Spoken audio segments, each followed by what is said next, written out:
America's the land of liberty, but to have a free people, you need free speech. And that's threatened in some places these days. It seems mostly on college campuses, which is ironic when you think that more than any place else, universities would treasure the robust exchange of ideas and unfettered free speech.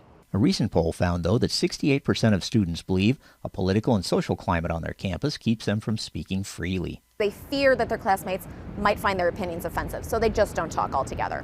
Nicole Neely's group, Speech First, fights for free speech on campuses.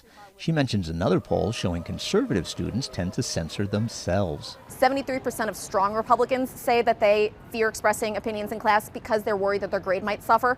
Neely points out that's because it's often the professors who take offense.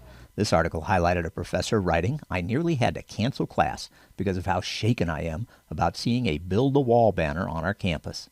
He advocated curbing what he sees as dangerous free speech, saying, "This poses a threat to the mental well-being of many of our students, staff, and faculty, that it violates their sense of safety." I actually was just on a panel with a professor from University of Maryland this week, and he said that he felt that students in class wearing something like a Make America Great hat would make him feel offended. Neely says that can lead to unfair treatment and gave us an example of a Michigan student she knows. His professor saw him wearing a Trump button and then refused to write him a letter of recommendation for med school.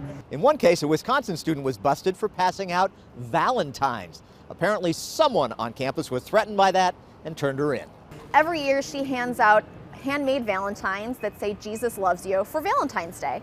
She's religious, and somebody filed a complaint against her for doing so, and the school tried to shut her down. They said, "You're not allowed to do this." Neely points out it's often students themselves willing to curb the First Amendment because they think some speech can actually hurt them. They want to be free from emotional harm, which is really, it's troubling in a way because you think, okay, well, this might be 4 years of your life, but you go out into the real world and you're not going to be protected from emotional harm. Paul Strand, CBN News, Arlington, Virginia.